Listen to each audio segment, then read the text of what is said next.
J'avais 37 ans ce printemps-là, mais je raconte ça maintenant, à la fin de ma cinquantaine. C'était un samedi, à l'extrême nord de Central Park, près du Dana Center. Ils organisaient une de ces foires du week-end, des tables avec des drapeaux en papier, des enfants les coudes plongés dans la colle et les paillettes, et un groupe de steel drum jouant une version de Three Little Birds. J'étais censé y être en mission, recueillant des citations pour un article sur les parcs et les bénévoles. Je suis reparti avec toute autre chose. Je l'ai repérée avant qu'elle ne me voie. Léa, les cheveux rentrés sous un bonnet en tricot gris, une veste légère à moitié zippée, un presse-papier à la main. La même démarche rapide, scrutant la foule comme si elle comptait. Je vous jure, j'ai oublié de respirer une seconde. Elle avait l'air bien, en bonne santé, concentrée. Cela faisait 8 ans depuis le divorce. Puis j'ai vu les garçons, 2 d'entre eux, la flanquant comme un service de sécurité, tous 2 en basket bleu délavé et en veste avec des écussons thermocollants. L'un est resté prêt. Simon, j'apprendrai plus tard. L'autre, Logan, gardait un pas de retard, les yeux vifs, étudiant tout. J'ai remarqué la façon dont il se positionnait pour la garder toujours en vue. Cela m'en a dit plus que je ne voulais l'admettre. Un bénévole au stand de sucettes glacées a appelé leur nom. Logan, Simon, vous voulez cerise ou citron vert? Les jumeaux ont souri. Simon s'est appuyé contre elle et Léa s'est penchée à son oreille comme elle le faisait avec moi, parlant bas, un sourire aux lèvres. Ça a frappé plus fort que ça n'aurait dû. Avant d'entrer dans le vif du sujet, laissez votre ville ou votre pays dans les commentaires. C'est toujours cool de voir notre petite carte s'illuminer. Merci de partager. Plongeons-y. Je me suis caché près du tableau d'affichage à l'extérieur du centre d'accueil, faisant semblant de parcourir les dépliants. Orientation des bénévoles du tribunal de la famille, promenades ornithologiques de printemps, tout cela n'avait aucun sens. Mon cœur battait la chamade. Puis je l'ai entendu, l'un des garçons criant « Maman, on peut faire le tir à la corde ?» Et Léa a ri. Ce son n'a pas changé. Chaud, rond, réel. Ça m'a frappé en plein ventre. À l'époque, les médecins nous avaient dit que nous ne pouvions pas avoir d'enfants. Test, graphique, pilule, spécialiste. 3 ans à essayer et à échouer jusqu'à ce que ça nous vide de notre vie. Et maintenant, elle était là, avec 2 garçons qui avaient son sourire et la même énergie nerveuse que j'avais dans les espaces bondés. Je n'ai pas bougé, je ne me suis pas approché. Je ne suis pas stupide. Pas après tout ce qui s'est passé. J'ai gardé mes mains profondément dans les poches de ma veste et je me suis forcé à rester sur place. Doug m'a trouvé près de l'étang. C'est mon photographe, mon gars de la caméra, mon ami. La preuve la plus ancienne que je n'ai pas complètement gâché ma vie. On dirait que tu as vu un fantôme, a-t-il dit en passant la sangle de son icône sur une épaule. Je n'ai même pas répondu, j'ai juste fait un petit signe de tête vers la foule où se tenait Léa. Il a suivi mon regard et a laissé échapper un sifflement bas. Pas de photo, ai-je dit. Pas aujourd'hui. Il n'a pas demandé pourquoi. C'est pour ça qu'on est toujours amis. Il a juste hoché la tête et s'est éloigné vers la foule plus large, prenant des photos panoramiques. Pas un seul visage dans le cadre. La table de Léa avait un simple panneau peint à la main. Gardien de quartier, soutien aux familles d'accueil. Elle a tendu une couronne en papier à un enfant de 6 ans et a fait en sorte que ça ressemble à de la magie. Simon a tiré sur sa manche. Logan a croisé mon regard à 20 pieds de distance. Ce gamin ne manque rien. J'ai reculé sans un mot. Je n'étais pas là pour commencer quoi que ce soit. Pas en public. Pas maintenant. Mon badge de presse est resté zippé dans ma poche arrière. Je suis parti avec 3 citations superficielles sur la programmation des parcs et l'estomac noué. Ce n'est pas ça qui m'a anéanti, cependant. Ce qu'il a fait, c'est Logan. La façon dont il m'a repéré. La façon dont il n'a pas scié. Je suis journaliste. Je suis formé pour chasser les histoires. Mais ce jour-là, je n'ai pas chassé. Ni elle. Ni les enfants, ni la vérité. Parce que si j'allais lui prouver quoi que ce soit, à eux, à moi-même, ce ne serait pas avec une confrontation devant un stand de limonade. Ce serait avec ce que j'ai fait ensuite. Je suis sorti par l'extrémité nord de la foire, les mains nouées dans mon manteau, et je n'ai pas regardé en arrière. Je suis rentré à la maison après la foire et je me suis assis dans la cuisine, les lumières éteintes, la veste toujours sur moi, les mains crispées sous la table comme si j'attendais que quelqu'un entre et dise que tout était un coup monté. Personne ne l'a fait. La rupture entre Léa et moi n'a pas été nette. Elle n'a pas saigné une fois pour ensuite former une croûte. Elle s'est effilochée. Sa mère, Daria, avait posé des mines pendant des mois avant que les choses n'explosent. Elle s'approchait de cette voix calme et disait des choses comme « Il travaille encore tard ». Puis elle a montré à Léa des captures d'écran, des messages entre moi et une pigiste qui couvrait les réunions du conseil scolaire. L'un avait un émoji clin d'œil et un horodatage vers 22h30 un jeudi. Il y en avait 4. Ça avait l'air légitime. Tous bien recadrés. Puis ma propre tante a décidé de jeter son allumette dans le tas. Elle a dit que Léa ne pouvait pas porter d'enfant. Elle a dit que je perdais mon temps avec une femme qui ne me donnerait pas de famille. Je n'ai jamais demandé cet avis. Je ne l'ai jamais voulu. Le plus drôle. À l'époque, je faisais des quarts de 12 heures à rédiger des nécrologies et des communiqués de presse sur des défilés de chiens. Pas de temps, pas d'appétit pour le drame. J'avais à peine le temps de réchauffer un burrito au micro-ondes. Doug a jeté un coup d'œil aux captures d'écran et a dit qu'elles semblaient fausses. Il a dit que le langage était rigide, comme si quelqu'un avait essayé de simuler un ton. Je n'ai pas écouté assez attentivement. J'étais déjà empêtré à essayer de réparer l'air entre Léa et moi. Et j'ai tout gâché. Elle était à vif après tous les tests ratés. Ce genre de déception s'accumule dans vos os. Et je n'avais pas aidé. Un soir, nous nous sommes disputés. Rien de nouveau. Mais j'ai dit quelque chose de vif, quelque chose dont je ne me souviens même plus clairement maintenant. Et elle est partie, a laissé une note d'une page sur la table. N'appelle pas, ne cherche pas. Ne remue pas le couteau dans la plaie. 3 jours plus tard, je me suis inscrit à une formation d'investigation d'1 mois à Washington. J'ai dit à tout le monde que c'était pour le développement de carrière, ce qui était à moitié vrai. La vraie raison ? J'avais besoin de sortir du rayon de 5 miles autour de notre ancien appartement, sinon je commencerais à faire des choses que je regretterais. Des virées nocturnes devant notre immeuble, peut-être même frapper à sa porte juste pour l'entendre ne rien dire. Je n'ai pas bu pendant les 29 jours. Pas une goutte. Je n'ai pas beaucoup dormi non plus. Quand je suis revenu à New York, elle était partie. Un autre travail, un autre appartement, un nouveau numéro. Les amis que nous avions en commun sont devenus silencieux comme des radios. L'une d'elles a même traversé la rue en me voyant. J'ai attrapé Daria à la sortie de l'église le dimanche suivant, et elle s'est mise devant moi comme si elle gardait les portes saintes. Elle m'a dit, « Passe ton chemin, Colin. Tu as fait assez de mal. » C'est une chose difficile à entendre de la part de quelqu'un qui n'a jamais voulu de vous. Et vous savez quoi ? Je l'ai fait. J'ai passé mon chemin. Je n'ai pas poursuivi. Je me suis dit que c'était la chose noble à faire. Mais la vérité, c'est que je ne savais pas comment me battre proprement. Tout ce que je touchais à l'époque sortait fort et mal. 1 an plus tard, j'ai décroché le poste de rédacteur en chef de l'hebdomadaire local à Manhattan. Un journal miteux tenu par du ruban adhésif et des petites annonces pour des serruriers. Mais nous publions de vraies histoires. Je me suis enterré dans le travail. Il y a quelque chose dans les délais serrés et les boîtes de réception débordantes qui facilitent le fait de ne pas penser. Je me suis dit que si Léa voulait un jour que je sache quelque chose, elle me le dirait. Elle connaissait mon numéro par cœur. Elle savait où se trouvait le bureau. J'ai pensé que le silence était la réponse. Avec le recul, j'aurais dû me battre plus fort pour la vérité et plus doucement avec ma colère. C'est de ma faute. J'ai donné la victoire à Daria à la seconde où j'ai laissé ses mensonges devenir plus forts que les craintes de Léa. Et j'ai laissé ma propre tante déverser du poison dans une blessure que nous n'avions même pas eu le temps de nettoyer. 8 ans, c'est long pour s'entraîner à sa propre version des événements. On érode sa culpabilité.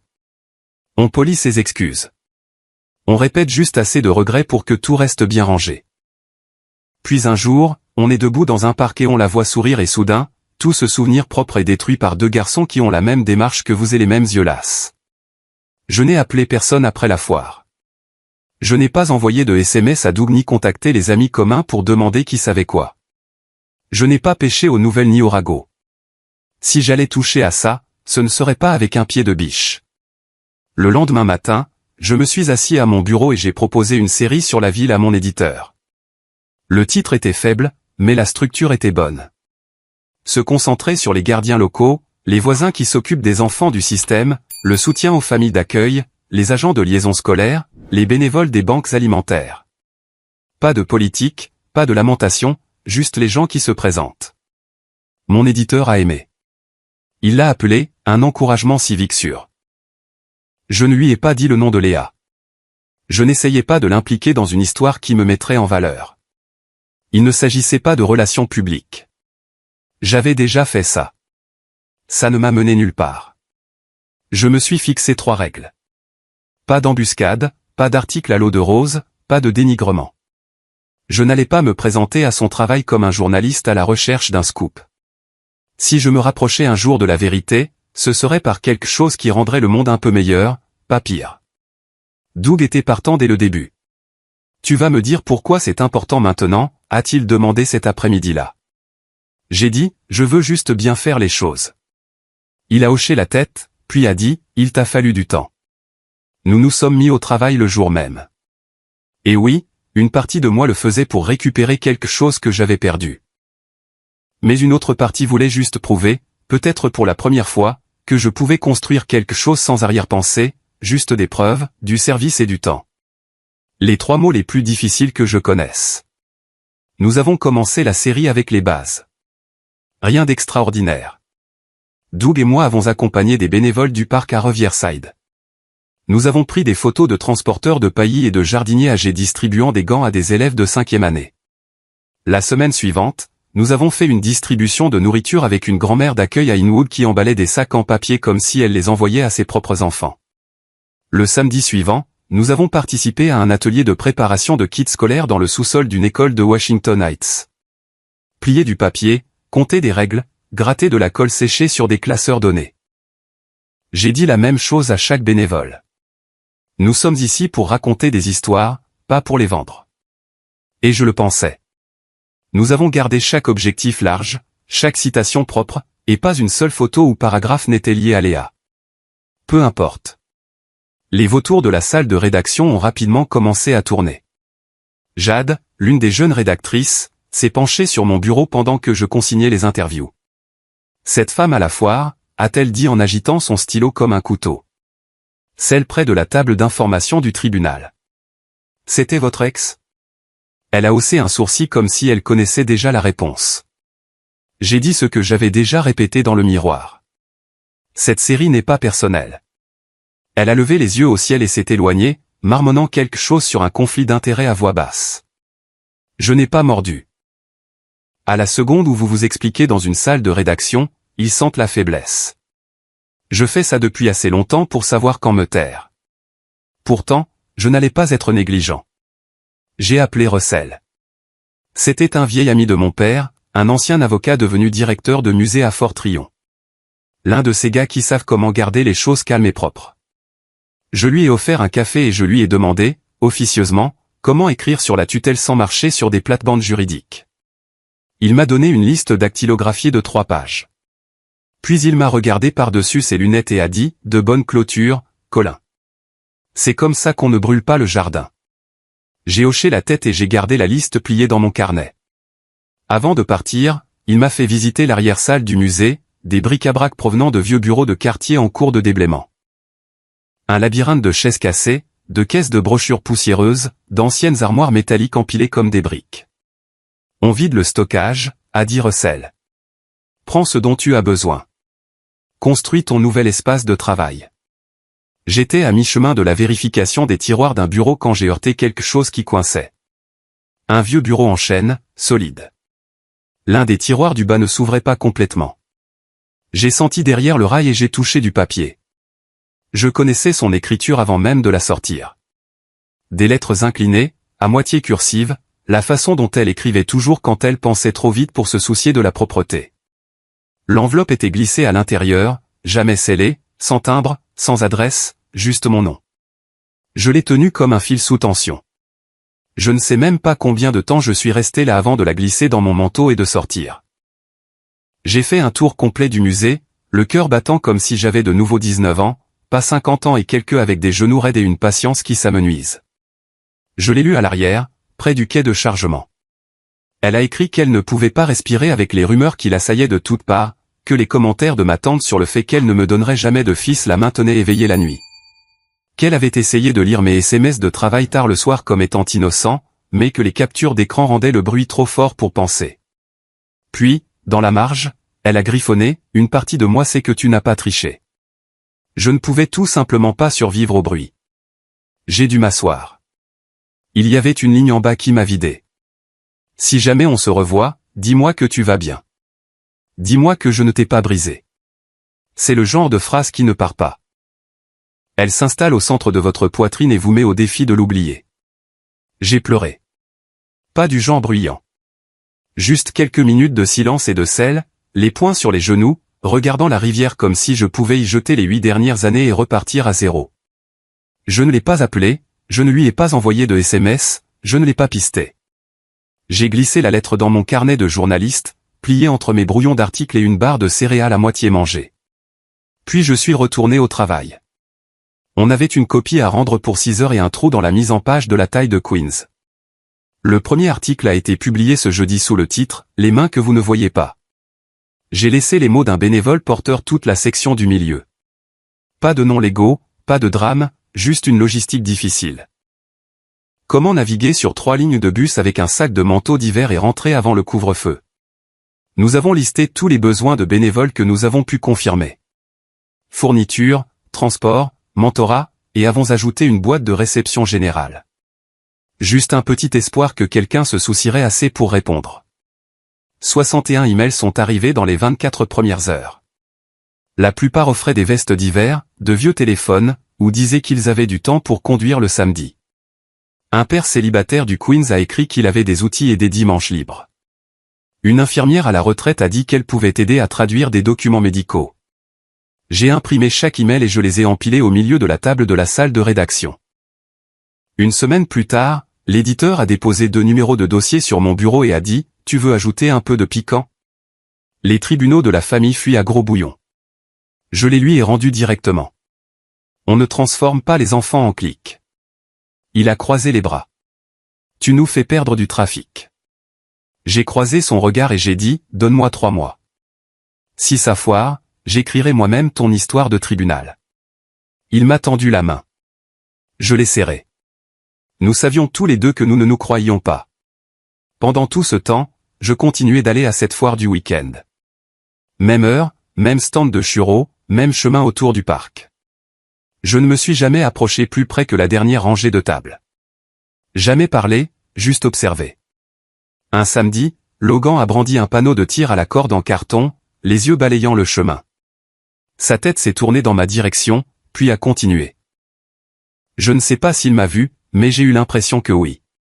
Ce soir-là, j'ai sorti la lettre de Léa du carnet et je l'ai glissée dans ma table de chevet.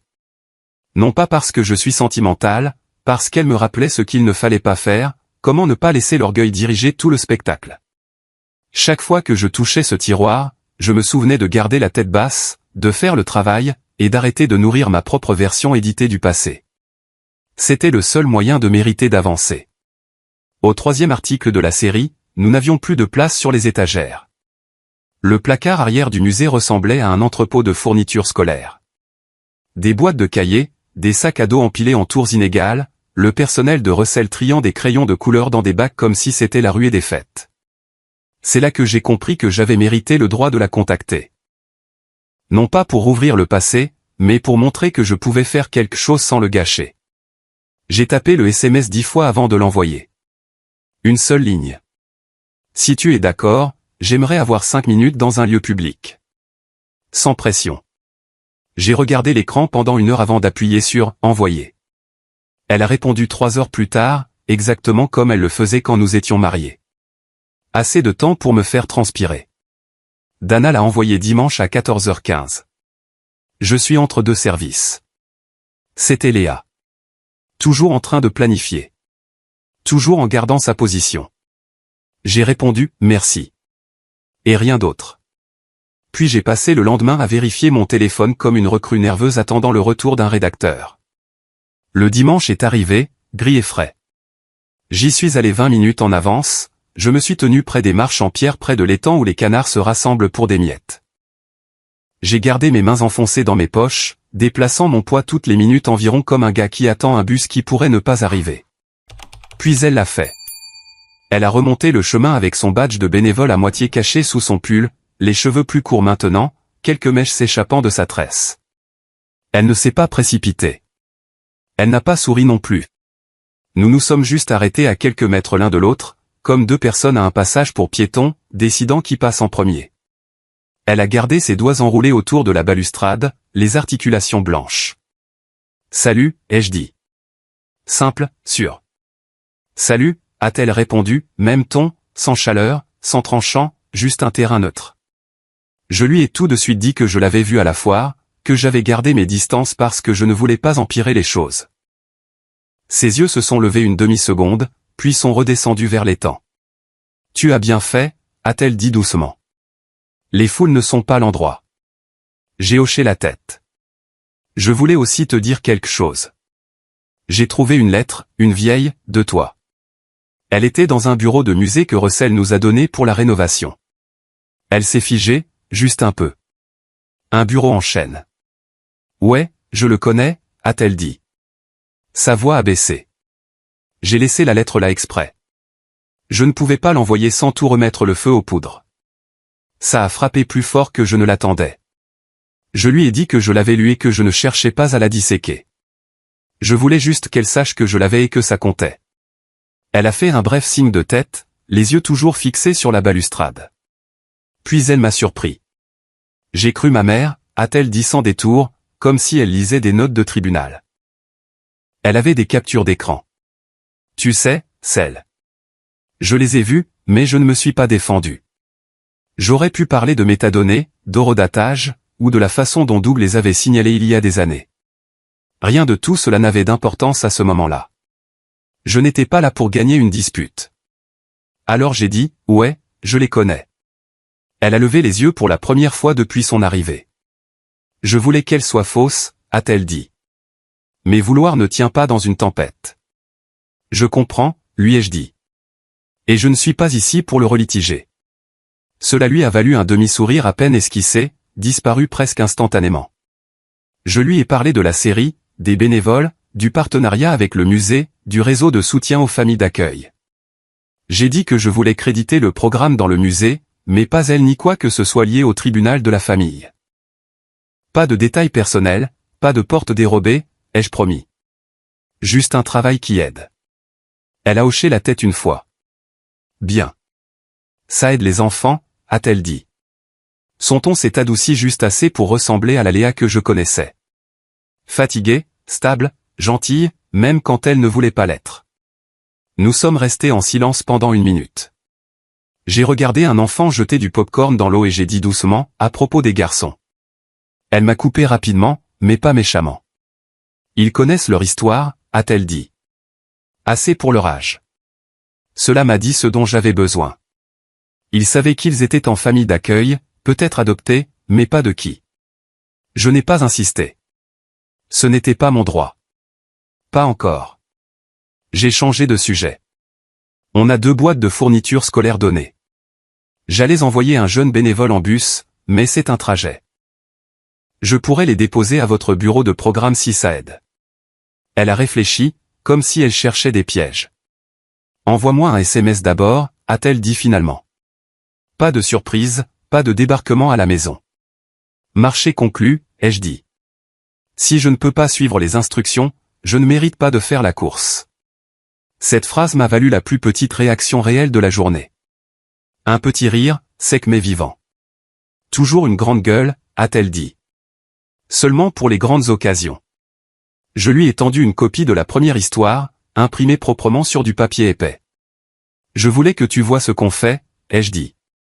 Ce n'est pas un coup bas. C'est un truc qui rassemble, qui essaie de montrer comment les gens se soutiennent. Elle a jeté un coup d'œil au titre, puis de nouveau à moi. C'est une bonne phrase, a-t-elle dit, et pendant 5 secondes, elle a souri. Pas un grand sourire. Juste assez pour enlever les années de son visage. Puis elle a regardé au-delà de moi et s'est raidie. Je me suis retourné et j'ai vu Daria remonter le chemin, un sac à main au bras, les yeux pleins de chaleur. Je ne l'avais pas vue depuis près d'une décennie, mais elle avait exactement la même apparence. Une posture tendue, les lèvres minces et pressées, une expression comme si elle avait senti de la fumée. « Tu ne t'approches pas de mes petits-fils », a-t-elle dit avant même d'être proche. Les mots ont frappé comme du gravier. Elle l'a formulé comme une règle, pas comme une dispute. Léa s'est rapidement avancée, la main tendue comme si elle dirigeait la circulation. « Maman, je m'en occupe », a-t-elle dit. Son ton était ferme. Définitif. Daria l'a ignoré, me regardant fixement comme si j'étais entré par effraction dans sa maison. J'ai gardé mes mains visibles et ma voix égale. « Madame », ai-je dit, « je comprends. » Cela ne l'a rendu que plus en colère, mais Léa ne l'a pas laissé grandir. « Maman, arrête », a-t-elle dit plus fort cette fois. « Va à la table. J'arrive dans une minute. » Daria a soufflé, m'a jeté un autre regard, puis s'est éloignée vers la place. Léa a expiré lentement. « Je n'avais pas prévu ça », a-t-elle dit. « Je te crois. » Elle s'est retournée vers l'étang et a dit, « Tu devrais y aller avant qu'elle ne revienne. Elle va faire une scène. » « J'y vais, » ai-je dit. « Merci de m'avoir rencontré. » Elle a fait un bref signe de tête. « Ne rends pas ça plus difficile que ça ne doit l'être. »« D'accord ? » ?»« Je ne le ferai pas, » ai-je dit. « C'est un peu le but. » J'ai remonté les marches sans regarder derrière moi. Je le voulais, mais certains moments perdent leur vérité si l'on se retourne trop tôt. Ce soir-là, j'ai sorti la vieille lettre de Léa de ma table de chevet. Je l'ai lue une dernière fois sous la lampe de bureau jaune jusqu'à ce que les mots se brouillent. Puis je l'ai glissée dans une nouvelle enveloppe avec une courte note. J'ai trouvé ça par accident. Je te la rends car elle est à toi. Merci de m'avoir rencontré. Le lendemain matin, je l'ai emmenée au musée et je l'ai remise à Russell. Peux-tu la déposer au bureau du programme, ai-je demandé doucement. Il a regardé l'enveloppe, a vu son nom, et a juste hoché la tête. Pour une fois dans ma vie, je n'ai pas essayé de régler un problème par la parole. Pas de discours, pas de supplication, pas de manipulation. J'ai juste suivi les instructions. Et dans mon métier, c'est plus rare que l'or. 2 semaines après avoir remis l'enveloppe à Russell, j'étais en train de rédiger un brouillon sur les mentors communautaires lorsque mon téléphone a vibré à 7h08. Numéro inconnu. J'ai failli l'ignorer, mais quelque chose m'a fait décrocher. Monsieur Collin, c'est Logan. Sa voix était stable, comme un petit adulte faisant semblant d'être décontracté. Pouvez-vous venir à notre école aujourd'hui à 17h? On a une table. On a besoin de quelqu'un de grand. J'ai demandé, est-ce que votre mère sait que vous m'appelez? Il a dit, oui. Puis, après une pause, elle a dit que c'est bon si vous aidez. Je l'ai cru. Le problème, c'est que j'avais un rendez-vous à 17h30 ce même soir. Éditeur, mairie, attaché de presse, représentant publicitaire. Il s'agissait d'un financement lié à la série même qui empêchait notre salle de rédaction de couler. Pas une réunion que l'on déplace. Je me suis penché en arrière dans ma chaise, j'ai regardé le ventilateur de plafond tourner au-dessus de l'air vicié de la salle de rédaction, et j'ai su exactement quel genre de journée ça allait être. J'ai envoyé un SMS à Doug, couvre-moi. Je vais chercher les enfants. Il a répondu par un pouce levé et un emoji d'appareil photo. C'est tout. Pas de jugement. Juste du soutien. À 16h30, je transportais un rouleau de ruban adhésif et un diable pliant à travers les portes du gymnase de la PS 92. Ça sentait les copeaux de crayon et le polish pour sol. L'endroit bourdonnait du genre de chaos que seuls les enfants et les panneaux d'affichage peuvent créer. Logan et Simon étaient à une table d'angle sous une bannière tordue qui disait « Aide de quartier ». Leur panneau à 3 volets s'affaissait au milieu. Des marqueurs roulaient sur le bord. Simon m'a repéré le premier. « Vous êtes vraiment venu ?»« Bien sûr que oui, » ai-je dit en posant le diable. J'ai entendu dire qu'il y avait une crise impliquant du ruban adhésif. Logan a fait un petit signe de tête, me regardant comme un contremaître inspectant une nouvelle recrue. La bannière n'arrête pas de tomber. Elle est trop haute. J'ai traîné une chaise, je suis monté dessus et j'ai commencé à la scotcher à nouveau. Il faut une tension supplémentaire sur les coins, ai-je dit. Sinon, ça pend. Simon m'a souri. Vous parlez comme ma maîtresse. J'espère que non, ai-je dit. Elle est probablement plus gentille. Ils ont ri et pendant une seconde, le bruit du gymnase s'est estompé en un bourdonnement de fond. Nous avons passé les 50 minutes suivantes à découper des lettres majuscules, à coller des étoiles tordues, et à nous disputer pour savoir si les pompiers ou les chauffeurs de bus étaient plus cools. Les chauffeurs de bus, ai-je dit finalement. Ils vous emmènent là où votre vie est censée être. Logan m'a jeté un regard, à la fois confus et impressionné. C'est un peu vrai, a-t-il dit, puis plus bas. Vous ne vous pressez pas quand vous réparez des trucs. La plupart des adultes se pressent. Le ruban adhésif n'aime pas la panique, lui ai-je dit. Les gens non plus. Simon a hoché la tête solennellement comme si c'était une sagesse à retenir. 17 heures a sonné et le gymnase a commencé à se remplir. Parents, professeurs, enfants courant entre les tables. J'ai aperçu Léa à l'arrière, un presse-papier à la main, les cheveux attachés. Elle m'a vu mais n'est pas venue. Elle a juste fait un petit signe de tête qui disait « Tu es bien là où tu es ». Puis l'air a changé. Daria est entrée en trombe par la porte latérale comme si elle entrait dans une salle d'audience. « Pourquoi est-il par terre » a-t-elle lancé, sa voix portant à travers le gymnase. Ce n'est pas approprié. Les gens vont parler. Toutes les têtes se sont tournées. Un professeur s'est figé en plein mouvement. Le visage de Léa a pâli, mais elle n'a pas bronché. Elle a marché rapidement, se faufilant entre les tables jusqu'à ce qu'elle soit devant sa mère. « Maman, arrête » a-t-elle dit, son ton bas mais vif. Il aide. Daria a croisé les bras. Aider ? C'est inapproprié. Tu penses que les gens ne parleront pas ? Il n'est pas de la famille. J'ai gardé ma voix égale. Je suis juste là en tant que grand gaillard. Mes mains sont restées à plat sur la table. Logan m'a demandé de réparer la bannière. Puis je me suis un peu accroupi, au niveau des yeux des garçons. Vous voulez que je reste ou que je parte ? Simon a regardé son frère. La mâchoire de Logan a travaillé comme s'il réfléchissait à un problème de maths. Puis Simon a dit « Reste ». C'était tout. Décision prise. Léa s'est tournée vers sa mère. Si tu veux aider, la bouteille d'eau que tu as apportée est pour les enfants. Tu peux les distribuer. Daria a marmonné quelque chose sur les étrangers et les droits. Mais Léa l'a ignoré. J'ai dit au garçon doucement, je vais aller dans le couloir un peu. Continuez à tenir la table. Puis j'ai regardé Léa, où veux-tu que je sois ? Elle a montré l'entrée du gymnase marquée d'un ruban jaune. Là, a-t-elle dit. J'ai hoché la tête et je me suis déplacé. De cet endroit, je pouvais tout voir. Les enfants, la foule, la bannière toujours bien droite. Mon pouls a ralenti. Daria m'a regardé fixement 2 fois de plus, mais je n'ai pas croisé son regard. J'étais en arrière-plan, comme le concierge ou le gardien de sécurité. Ça me convenait. Quand la foire s'est terminée, le gymnase s'est vidé dans une ruée de baskets et de bouts de papier. J'ai commencé à plier des chaises quand Logan est venu avec un morceau de papier de construction. « On t'a dessiné » a-t-il dit. Il me l'a tendu. Moi, avec de longs bras en bâton tendus au-dessus d'une table tenant un panneau tordu. En dessous, Simon avait écrit au crayon « Il tient des trucs ». Je n'ai pas pu m'empêcher de sourire. C'est du solide, ai-je dit. Tu as même bien fait la racine des cheveux. Simon a ri. Logan a dit, tu ressembles à une grue. Bonne grue ou mauvaise grue ? Bonne, a dit simplement Logan. Tu ne laisses pas tomber les choses. Cette phrase est restée. J'ai glissé le dessin dans mon carnet et j'ai dit, vous avez fait du super boulot aujourd'hui. Puis j'ai fait un signe de la main à Léa, qui aidait à ranger les panneaux d'affichage. Elle s'est approchée une fois que Daria était partie, les bras croisés, mais pas sur la défensive. Tu les as choisis plutôt que ton patron, a-t-elle dit doucement alors que nous nous dirigions vers les portes. Je les ai choisis plutôt que mon ego, ai-je dit. Elle m'a regardé de côté. C'est nouveau.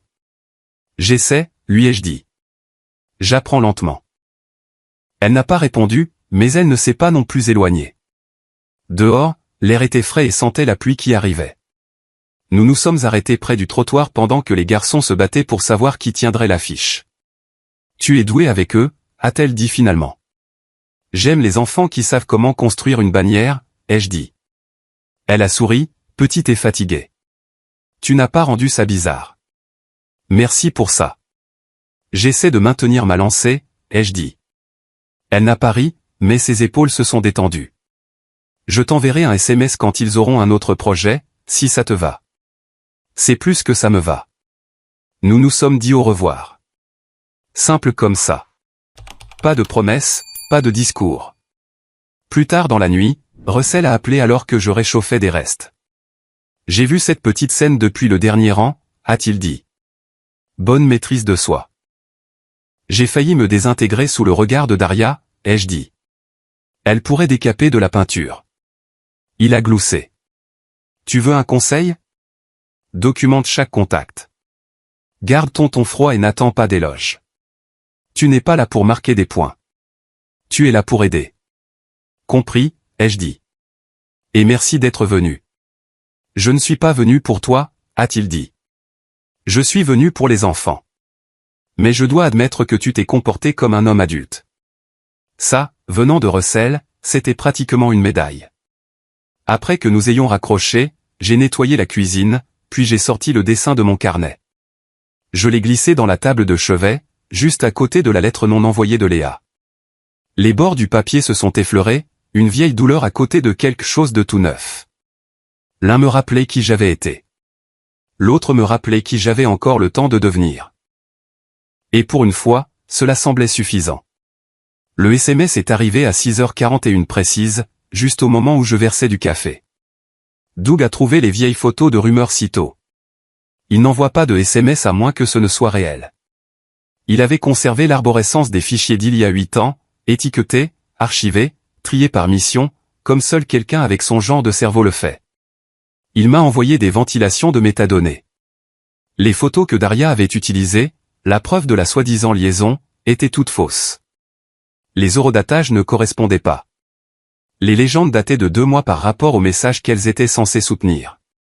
L'une d'elles me montrait avec une veste que je ne possédais même pas à l'époque en question. Les données GPS montraient Brooklyn, pas Midtown. Ce n'était pas juste faux. C'était fabriqué. J'ai regardé l'écran et je n'ai rien ressenti au début. Pas de colère, pas de soulagement. Juste une étrange immobilité froide. Le genre que l'on ressent quand le feu est éteint depuis longtemps, mais que la fumée se dissipe enfin. Je ne me suis pas précipité vers Léa, agitant du papier. Pas de « je te l'avais bien dit ». Pas de « regarde ce que j'ai trouvé ». Ce n'était pas le but. Je lui ai envoyé un SMS à la place. Je peux avoir 15 minutes au café du musée. Ton choix pour l'heure. Pas de précipitation. Elle a répondu 2 heures plus tard. Samedi 10h30. Les garçons ont un club d'échecs. C'était sa façon de dire oui, mais de garder sa propre. Je me suis présenté en avance, j'ai pris la table près de la fenêtre face à la porte. Vieille habitude de mes jours de journaliste. Elle est entrée à l'heure, les cheveux tirés en arrière, un cardigan sur un t-shirt bleu marine, pas de maquillage, pas d'armure, juste Léa. Nous n'avons pas fait de conversation de salon. J'ai sorti 2 pages imprimées et je les ai glissées sur la table. L'une était une capture d'écran que Daria lui avait montrée. Celle avec mon SMS aguicheur et une photo recadrée de moi penché sur le bureau de quelqu'un. La seconde était le rapport de métadonnées de Doug. Propre, horodaté, géolocalisé, sans lacune. Je ne suis pas ici pour gagner quoi que ce soit, ai-je dit en regardant ses yeux. Je suis ici pour défaire un mensonge qui t'a blessé. Elle a lu les 2 en silence. Sans scier. Ses doigts se sont crispés sur le bord de la table comme si elle se préparait à une vague qui n'est pas venue. Puis elle a expiré. J'aurais dû te le demander alors, a-t-elle dit. J'ai hoché la tête. J'aurais dû te faciliter la tâche. C'est resté entre nous un moment. Certains mots sont assez lourds sans être longs. Elle a tapoté le coin de la feuille de métadonnées. Doug a toujours dit que les captures d'écran semblaient mises en scène. Je ne voulais pas le croire. J'avais besoin que l'histoire ait un sens, et celle-là en avait. Je sais, ai-je dit. C'est pour ça que je ne l'ai pas apporté plus tôt. Il ne s'agissait pas de blanchir mon nom. Il s'agissait de te donner ce que tu méritais à l'époque. De la clarté. Elle a plié les papiers et les a glissés dans son sac. Puis j'ai dit la chose que je portais depuis des semaines. Je veux faire un test ADN. Non pas pour des droits ou un tribunal ou un levier, juste pour les garçons. Elle n'a pas bronché. Mais sa posture a changé. S'il se demande un jour et ne demande pas, ça restera en eux, ai-je dit. On peut leur enlever ce poids avant qu'ils ne se construisent. Elle m'a regardé comme si elle lisait un titre, mesurant l'angle, la vérité, le risque. S'ils sont d'accord, a-t-elle dit, la voix stable. Seulement si, ai-je confirmé. Russell s'est occupé de la logistique. Je l'ai appelé le même après-midi. On fait sa propre et silencieux, lui ai-je dit. Il a trouvé une clinique réputée sur la 94e. Panel de filiation volontaire, consentement total, trace écrite. J'ai payé en espèces. Il me l'a rappelé 3 fois. Pas de surprise, pas de vantardise. Je t'entends, ai-je dit. Pas de panneau publicitaire. Léa a parlé au garçon à la table de la cuisine jeudi soir. Elle n'a pas scénarisé ni enjolivé, elle a juste expliqué ce que nous voulions faire et pourquoi. Logan est resté immobile. Ce garçon ressent tout avant de parler. Simon a plissé les yeux et a demandé, « Est-ce que ça va faire mal ?» J'ai dit, « Juste un coton-tige. » Comme quand tu fais semblant d'être un pirate et que tu nettoies ton épée avec ta langue. Simon a un peu souri. Logan a juste demandé, « Doit-on aller à l'hôpital ?» Non, a dit Léa. C'est un bureau ordinaire. Rien d'effrayant. Ils ont accepté. Simple comme ça. Nous y sommes allés le mardi suivant. 20 minutes au total. Coton-tige, formulaire, désinfectant pour les mains. J'ai payé avec un chèque de banque pour que ça n'apparaisse dans l'email de personne à la rédaction. La réceptionniste nous a à peine regardés. Pour quelque chose qui semblait énorme, ça s'est passé comme une lettre à la poste, comme aller chercher son linge au pressing. Pendant que nous attendions, j'ai gardé la tête baissée, transportant des boîtes au musée, réparant des chaises tordues lors d'ateliers le samedi, et écrivant des textes propres. Pas de discours, pas de grands gestes. Vendredi soir, Léa a envoyé un SMS, « Merci de ne pas avoir fait de ça une affaire personnelle. » Je l'ai lu 2 fois, je l'ai laissé sans réponse exprès. Doug et moi avons terminé le 4e article avec un reportage photo. Main seulement. Un père d'accueil agrippant un volant. Un agent de la circulation montrant à un garçon comment utiliser le panneau d'arrêt. La table de projet du garçon. Visage coupé. On pouvait voir la colle sur le bout des doigts de Simon. Le trajet de bus scotché par le travail soigné de Logan. On pouvait voir ma main aussi. Le pouce enveloppé dans une bande de ruban de masquage tenant le bord d'une affiche. Pas de nom, pas de pause, juste du travail en cours. Il a eu plus de vues que tout ce que j'avais écrit en 2 ans. Ce soir-là, pour la première fois depuis ce qui m'a semblé être des années, j'ai dormi comme quelqu'un qui n'a pas besoin de répéter sa défense dans le noir. Non pas parce que je pensais que le test irait dans un certain sens, parce que j'avais finalement arrêté de jouer mon innocence et commencé à vivre comme si j'y croyais. Et si les résultats revenaient comme je le pensais, très bien. S'ils ne le faisaient pas, je serais toujours là. C'est ce que signifiait réellement être stable. Russell a appelé alors que j'entrais dans la salle de rédaction avec 2 cafés et une pile de formulaires dedans qui sentaient le tonneur d'imprimante. J'ai une idée, a-t-il dit. Une installation éphémère dans le hall sur le thème des gardiens de quartier. Le week-end seulement. Quel genre d'installation éphémère, ai-je demandé en évitant Jade qui passait en trompe devant moi en direction de la salle de pause. Un stand à hauteur d'enfant, a-t-il dit comme si c'était déjà construit dans sa tête. Une carte des lignes de bus vers tous les sites de soutien aux familles d'accueil.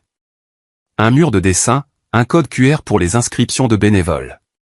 Laissons les garçons faire la carte. Laissons les adultes la suivre. Je me suis arrêté à la porte de mon bureau. Tu dis de les laisser mener ? Je dis de les laisser enseigner, a-t-il dit. Tu es partant ou pas ? Toujours. Nous avons tout mis en place rapidement. Jeudi soir, après les heures d'ouverture du musée, Léa a fait entrer les garçons par l'entrée latérale avec un sac de collation aux fruits et un sac en toile usé plein de marqueurs. Russell avait libéré de l'espace juste à l'intérieur des portes vitrées principales. L'éclairage était doux, le sol encore chaud du soleil de fin de journée. Doug s'est présenté avec son appareil photo et une boîte de carton mousse. J'avais du carton, un rouleau de papier de boucherie, une feuille de plexiglas qui semblait avoir fait partie d'un projet de foire scientifique en 1993, et un sac de serre-câble tordu qui semblait avoir été stocké dans un tiroir à bric-à-brac pendant une décennie. Logan a fait le tour de l'espace comme s'il faisait une reconnaissance. Je lui ai montré comment renforcer les coins sans gaspiller de ruban adhésif. Il a observé attentivement, puis a refait mon bord, plus propre et plus serré. « Tu es embauché », ai-je dit. Il n'a pas souri, mais il a hoché la tête. J'aime construire des trucs quand ça compte. Toi et moi. Simon a pris en charge la bannière, étalée sur le banc du musée avec une pile de papier et 3 bâtons de colle à moitié secs. Il a esquissé 3 idées avant de se décider pour des lettres majuscules qui disaient « On se soutient mutuellement ». Il a levé les yeux vers moi et a demandé « C'est cliché ?» « C'est vrai », ai-je dit. « Alors, ça n'a pas d'importance. » Il a hoché la tête et s'y est remis comme s'il venait de réussir un examen de mi-session. Doug a tourné silencieusement, prenant des photos de derrière le verre, par-dessus les épaules, jamais de visage. Il a capturé les mains des garçons se croisant alors qu'ils appuyaient sur un autocollant. Le pouce de Logan à côté du petit doigt de Simon, le coin du coude de Léa alors qu'elle ajustait la hauteur de la table. Pas de plan large, pas de vue de face, juste des morceaux qui s'ajoutaient à plus que le tout. Léa se tenait avec Russell près du mur de la carte, suivant le flux des visiteurs avec la même concentration exacte qu'elle mettait autrefois dans les budgets d'appartements et les plans de repas quand il nous restait $42 après le loyer. Je l'ai surprise en train de regarder les garçons une fois, puis moi. J'ai détourné le regard le premier. Samedi est arrivé et nous avons ouvert l'installation éphémère comme si c'était une nouvelle aile du musée. Pas de ruban, pas de fanfare, juste le stand, la carte, le mur de dessin, et le doux bourdonnement des gens qui s'arrêtaient pour regarder. À midi, les gens prenaient des photos de la carte des bus, scannaient le code QR, prenaient des notes sur les points de collecte de nourriture et les tailles de manteaux. Une femme a demandé si elle pouvait ajouter le trajet de la camionnette de l'église de son quartier. Une autre a laissé une note autocollante qui disait « Je peux offrir du tutorat en anglais langue seconde les mardis et jeudis, salle 106, PS 144. » On n'a pas appelé ça le projet de Léa. On n'a pas dit que c'était le mien. C'était le stand des garçons. Et ça comptait plus que n'importe lequel de nos noms. Juste après la cohue du déjeuner, Daria est apparue. Elle se déplaçait comme si elle était en mission. Des pas serrés, une prise déterminée sur la sangle de son sac à main. Elle s'est arrêtée devant la table des enseignants et a commencé à parler bas et vivement de permis, de surveillance et de laisser des étrangers s'ingérer dans des installations pour jeunes. Russell est intervenu avant que je puisse dire un mot. Il est apparu de derrière le couloir des sculptures comme un fantôme en velours côtelé. « Madame, bienvenue », a-t-il dit d'un ton qui pourrait calmer une alarme incendie. « Nous sommes heureux de voir tous les voisins participer, mais je vous rappelle que cette installation est soumise à nos règles internes. » Elle a froncé les sourcils. « Et c'est-à-dire » Il a montré un panneau imprimé, plastifié et collé à l'avant du stand. Pas de politique, seulement de l'aide. Elle s'est légèrement dégonflée. Pas une retraite complète, mais assez pour que Léa n'ait pas à intervenir. Daria s'est éloignée vers l'exposition sur les histoires de migration locale. Je l'ai vue prendre une brochure et faire semblant de la lire. Elle n'est pas revenue près du stand. Le vent est venu à la fin de la journée. Une enseignante du coin, une femme avec des lunettes violettes et un sac à dos plein de copies corrigées, a demandé si les garçons pouvaient apporter le stand dans le couloir de son école en juin. Logan a hésité, puis m'a regardé. Pas Léa. Moi. Je n'ai pas dit un mot. Léa a fait un petit signe de tête de derrière la table à dessin. Puis Logan a dit, oui, on peut le faire. Ce moment où il a vérifié avec nous deux sans demander à voix haute, celui-là m'a durement frappé. Comme si on me faisait confiance pour quelque chose que je n'avais même pas encore mérité. À la fin de la journée, nous avons compté 137 scans de code QR et 62 notes autocollantes épinglées sur le mur de la carte. Je peux conduire le mardi. J'ai des manteaux supplémentaires taille 6 à 8. Je traduis l'espagnol. Un petit carré disait juste, je ne suis pas sûr de comment aider, mais je le veux. Ce n'était pas de la charité. Ce n'était pas de la promotion. C'était un quartier qui se réveillait à son propre pouvoir. Alors que nous rangions, Simon m'a heurté l'épaule et a dit, tu es doué pour faire en sorte que les coins ne vacillent pas, ça semblait peu, mais pour un homme comme moi, cette phrase contenait plus que du carton et du ruban adhésif. J'ai eu beaucoup de coins vacillants sur lesquels m'entraîner, lui ai-je dit. Il a souri et est retourné décoller des autocollants du plexiglas. Léa a distribué des briques de jus d'un sac isotherme et a rappelé aux garçons de prendre leur manteau. Elle ne m'a pas beaucoup parlé, m'a juste fait un signe de tête vers le rouleau de ruban adhésif que je mettais dans ma poche, comme si elle savait que je reviendrais pour réparer quelque chose la prochaine fois. En sortant, je me suis arrêté au mur et j'ai relu l'une des notes autocollantes. Je peux porter des boîtes si quelqu'un me dit où. Celle-là m'est restée. Peut-être que je n'étais pas l'histoire ici. Peut-être que j'étais juste le gars qui portait le ruban adhésif, qui stabilisait le coin, et qui facilitait la tâche pour que quelqu'un d'autre brille. Pour la première fois depuis longtemps, j'ai commencé à croire que je pouvais être utile sans posséder la pièce. Et je vais vous dire la vérité, j'aurais aimé apprendre ça à 27 ans. Mais l'apprendre à 57 ans, c'était toujours mieux que jamais. C'était un mercredi matin, il pleuvait comme si le ciel avait retenu ses larmes pendant des semaines. Russell m'a appelé avant même que je ne verse du café. « C'est ce que tu pensais ?» a-t-il dit. Les deux garçons. Je n'ai rien dit pendant une seconde. Mes genoux sont devenus mous comme si quelqu'un m'avait coupé le souffle. « Ça va ?» a-t-il demandé. « Ouais » ai-je dit, bien que ma voix se soit brisée à mi-chemin, le soulagement est un drôle de coup. Nous avons convenu que je passerai récupérer le paquet scellé plus tard dans l'après-midi. Pas de précipitation, mais je savais déjà que je ne l'ouvrirais pas. Non pas parce que j'en doutais, mais parce que je n'avais pas besoin de regarder de l'encre noire et blanche pour savoir que ce que je ressentais était déjà réel. Ce soir-là, nous nous sommes assis à la table de la cuisine de Léa. Le même endroit que nous avions utilisé pour les autocollants, les briques de jus et les cartes de bus. Les garçons venaient de rentrer de l'école. Elle avait fait du grillé cheese. Ça sentait le réconfort. Nous n'avons pas fait de discours. J'ai juste dit les choses simplement. J'ai fait un test, ai-je dit, pour confirmer quelque chose que je croyais déjà.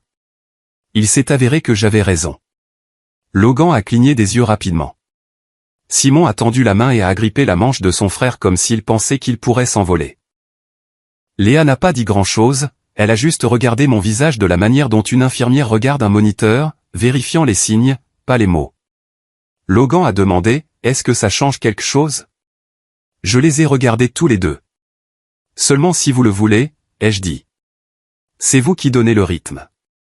Il a réfléchi un moment, puis a hoché la tête. Peut-on toujours apporter le stand à l'école le mois prochain? J'ai souri et je jure que j'ai dû me mordre l'intérieur de la joue pour ne pas craquer. Ouais, ai-je dit. C'est le plan. C'était la meilleure question qu'on m'ait jamais posée de ma vie. Plus tard dans la nuit, je rangeais des épreuves dans mon appartement quand Léa a envoyé un SMS, « Peux-tu passer sur le perron ?» Juste une minute. J'ai enfilé ma veste et je suis sorti. La pluie s'était transformée en bruine, du genre qui s'accroche à votre col et ne fait pas de bruit. Elle est sortie avec une page déchirée à la main, du papier de cahier ligné plié 2 fois, les bords doux d'avoir été portés trop longtemps. J'ai écrit ça le mois après mon déménagement, a-t-elle dit. Je ne l'ai pas envoyé. J'ai pensé que ça défrait le peu que j'avais réussi à maintenir. J'ai pris la page et je me suis assis sur la 3e marche. Elle ne m'a pas suivi. Elle est juste restée là, les bras croisés, regardant comme une sentinelle gardant un avant-poste. Son écriture n'avait pas changé. Elle écrivait toujours comme si elle était pressée d'attraper une pensée avant qu'elle ne parte. La lettre n'était pas longue, mais elle avait du poids. Elle a écrit que croire que j'avais triché avait moins fait mal que de penser que je ne l'avais tout simplement pas choisi. Que l'affaire des enfants, les cliniques, les pertes, le silence dans le couloir après la dernière prise de sang l'avait vidé. Que partir n'était pas noble. C'était de la survie. Tu m'as manqué et j'ai détesté le faire, a-t-elle écrit. Puis est venue la partie qui m'a fait serrer le papier plus fort. Elle a découvert qu'elle était enceinte 2 semaines après son départ. Elle ne me l'avait pas dit. Elle ne le pouvait pas. Pas alors que les rumeurs criaient plus fort que les faits. J'ai plié la page une fois et j'ai levé les yeux. Elle était toujours debout, la pluie dans ses cheveux, le menton haut, mais tremblant juste assez pour vous briser le cœur. J'accepte chaque partie de ça, ai-je dit. Non pas pour marquer des points, parce que ça a du sens. Quand on se noie, on ne transporte pas de meubles. Elle a laissé échapper un souffle tremblant et a détourné le regard. Je pensais que tu argumenterais. Je le faisais, ai-je dit. Je ne le fais plus. Je me suis levé et je lui ai rendu la page. Elle ne l'a pas prise. Elle l'a juste laissée plier dans ma paume. J'ai laissé trop de voix devenir plus forte que la tienne, lui ai-je dit. J'ai traité la paternité comme un titre au lieu d'une vie, et je suis parti quand j'aurais dû rester immobile et laisser le bruit passer. C'est à moi de l'assumer. Elle a hoché la tête une fois, puis a dit doucement, je ne veux pas être une histoire dans ton journal. Tu ne le es pas, ai-je dit. Tu es une personne dans ma vie. Le journal, c'est juste comment je paie mon loyer. Elle a souri à ça. Minuscule, fatigué, mais réel. Cette phrase est trop bonne. Je crois presque que tu ne l'as pas répétée. Je ne l'ai pas fait, ai-je dit. Mais j'aurais peut-être dû. C'est la vérité de toute façon. Nous avons convenu de raconter aux garçons une version simple de notre passé. Pas un conte de fées, pas un grand règlement de compte, juste les bases. Nous comblerions le reste seulement quand ils le demanderaient. Pas de héros, pas de méchants, juste deux personnes qui ont merdé et sont revenues plus lentement, plus sagement.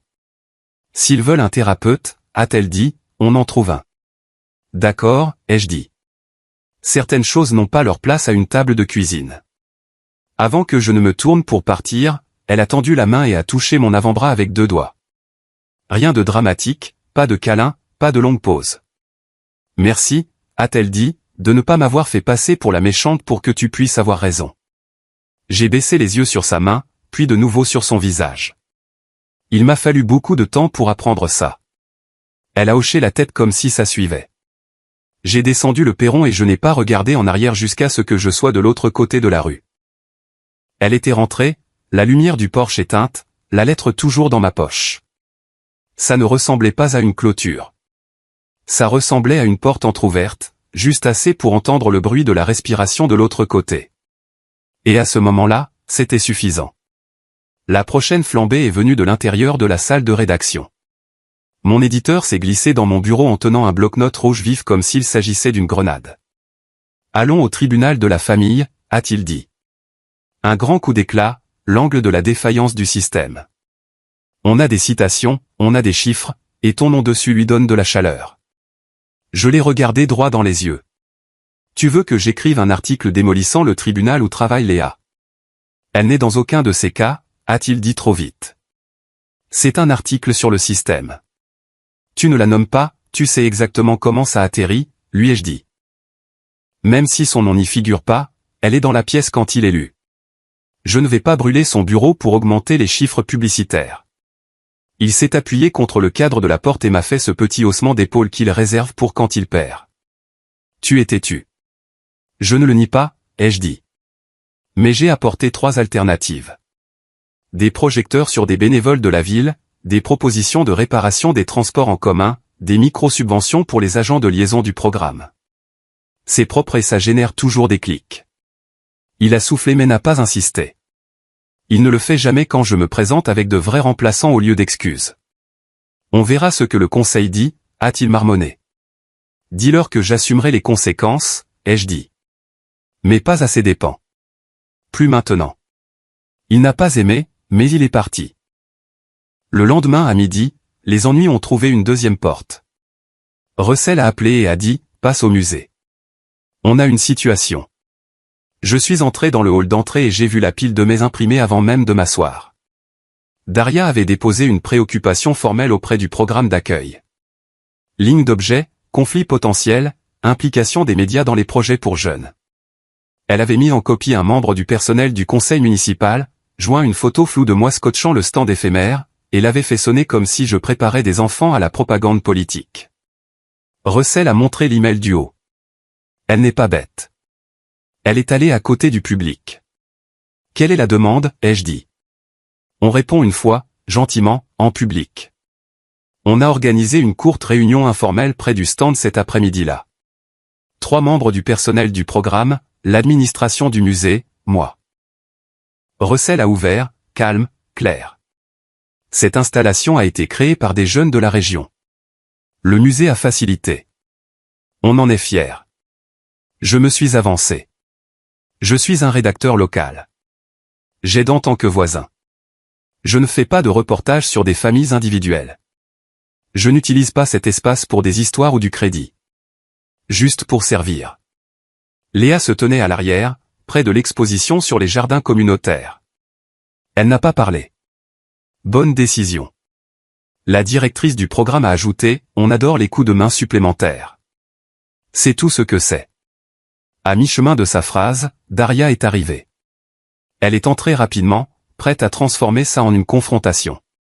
Vous pensez que c'est neutre? C'est un journaliste. C'est un risque juridique. J'ai gardé mes mains croisées devant moi. Madame, je comprends votre inquiétude. Vraiment. S'il y a un jour un problème, je serai le premier à me retirer. Mais en ce moment, je ne suis pas une histoire. Je me présente juste quand on me le demande. Elle m'a jeté un regard qui pourrait décaper de la peinture. Puis elle a remarqué Logan debout au mur de la carte, observant à 10 pieds de distance. C'était mon encre. Je n'ai pas élevé la voix, je ne me suis pas avancé. Je me suis assuré que ce garçon me voit stable et petit, ne ripostant pas, ne prenant pas la pause. Daria n'a pas eu la scène qu'elle était venue chercher. Elle est partie en soufflant, la fermeture éclair de son sac à main fermée, la mâchoire serrée. Après la fin, Léa n'a pas dit un mot, mais 20 minutes plus tard, j'ai reçu un SMS. Merci de ne pas avoir bombé le torse. C'est sa façon de dire, bon travail, sans le dire. J'ai répondu, j'ai appris des meilleurs. Et je ne parle pas de Russell. Elle n'a pas répondu. Mais le lendemain matin, j'ai trouvé un lien dans ma boîte de réception, une mise à jour de la MTA montrant un ajustement d'horaire d'une ligne de bus du Queens qui desservait 3 bureaux de programme d'accueil. C'était l'une des propositions que j'avais lancées le mois dernier. C'était sa réponse. Jade, de retour au journal, a pris nos histoires de bénévoles compilées et les a transformées en une chronique du samedi. Elle l'a appelée « Cityant ». Je n'ai pas demandé la signature. Je n'en voulais pas. La chose la plus proche d'une trêve de salle de rédaction que nous ayons eue depuis des années. Et la mairie, étonnamment, a soutenu la carte. 3 arrêts de bus ont reçu de nouveaux panneaux avec des numéros de lignes plus clairs. 2 lignes ont ajusté leurs horaires de 10 minutes pour correspondre aux heures de sortie des écoles. C'était des trucs bureaucratiques ennuyeux, mais ça signifiait qu'une grand-mère avec 3 enfants et 100 voitures avait une chance d'aller à 2 écoles et à une épicerie le même jour sans manquer son trajet. À la fin de cette semaine, les jumeaux m'ont acculé près du mur de dessin. Simon avait des autocollants dans les 2 mains et Logan avait une règle dans sa poche arrière comme un charpentier. On peut construire un nouveau mini-stand, a demandé Simon. Pour le couloir de notre école. On aurait besoin de plus de rubans adhésifs, a ajouté Logan. Et de 2 autres morceaux de carton mousse. Je les ai regardés tous les 2. Tu penses que j'ai le temps vendredi? Simon a haussé les épaules. C'est à vous de nous le dire. J'ai souri. Je le ferai. Et je l'ai fait. On n'a pas appelé ça un nouveau départ. On n'a rien appelé. On a juste continué à se présenter. Jeudi, on a construit le stand du couloir de l'école, du carton mousse, des impressions de cartes recyclées, et une nouvelle bannière sur laquelle Simon a insisté pour qu'elle contienne de la colle à paillettes. Dimanche, on est allé à la bibliothèque pour un atelier de narration Lego. Le week-end suivant, on a partagé une pizza pendant que les garçons se disputaient pour savoir si les champignons étaient délicieux ou un véritable poison. Logan a présenté un cas comme s'il défendait un client. Simon n'arrêtait pas de dire « Ils sont spongieux, donc ils ont tort ». Léa a laissé faire et a ri quand ils ont tous les 2 essayé de la recruter. J'ai nettoyé les restes pendant qu'ils finissaient un puzzle à la table de la cuisine. C'est comme ça qu'on a grandi, en empilant les jours tranquilles. En juin, on a classé les documents ADN. Ils sont allés dans une boîte à chaussures à côté de la médaille de football de Logan et du ruban d'échecs de Simon. Pas de cadre, pas de fanfare, juste classés avec le reste de leur vie.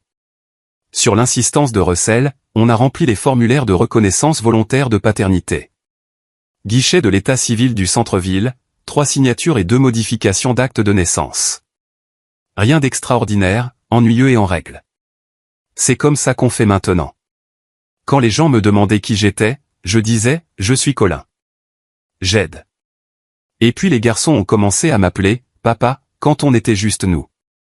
En public, ils disaient, Cole, comme si j'étais quelqu'un de fondu dans le décor, dans le bon sens. J'ai pris les 2 comme de l'or. Léa et moi ne nous sommes pas écrasés l'un contre l'autre. Elle m'a dit sans détour, je ne peux pas avoir un autre effondrement. Je lui ai dit, moi non plus. Alors, on est resté petit, honnête. Si elle avait peur, elle le disait. Si je merdouillais, je le disais. On n'a pas essayé de gagner. On a essayé de rester. Un soir, après que les garçons se soient endormis et que je réparais un tiroir qui n'arrêtait pas de coincer dans la cuisine, elle a dit, c'est la première fois que je me sens calme en disant. Je n'ai pas répondu, je lui ai juste tendu le rouleau de ruban adhésif et je l'ai laissé tenir le coin pendant que je réalignais le rail. Russell a appelé à propos d'un garçon nommé Eddie, 3 ans, déjà 2 foyers temporaires, qui avait besoin de permanence, pas de drame. Léa en a parlé à table tard un mercredi pendant que les garçons mangeaient des pommes à la cannelle. Il se renseigne, a-t-elle dit. Il aime les camions, dort dans les voitures. Logan a demandé, est-ce qu'il aime les Legos? Simon a demandé, puis-je partager mon lit superposé? C'était toute la conversation. On a fait les cours, les vérifications d'antécédents. On a déposé une requête conjointe en tant que copétitionnaire. Russell nous a guidés à travers chaque formulaire. J'ai rempli des documents au même bureau où Léa avait autrefois signé des papiers que je n'ai jamais vus. Cette fois, on a lu chaque ligne ensemble, assis près, 2 stylos, un café entre nous. L'adoption n'est pas venue rapidement. C'était bien. On ne courait pas après un calendrier. On vivait une vie. Tout s'est mis en place un vendredi pluvieux de novembre. Banc de salle d'audience, un juge, pas de presse.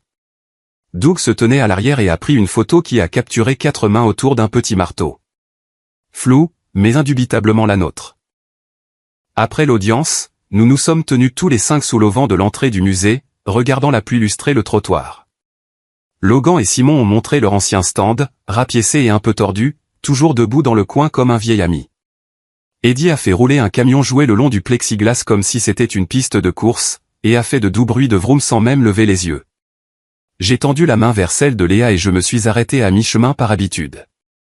Elle a tendu la sienne la première. Une rapide pression. Pas de discours, pas de scène, juste cette petite pression qui disait « Continue ». On est resté comme ça jusqu'à ce que la pluie cesse et que les enfants commencent à se disputer sur les tailles de chocolat chaud comme si c'était une politique nationale. On ne s'est pas promis l'éternité.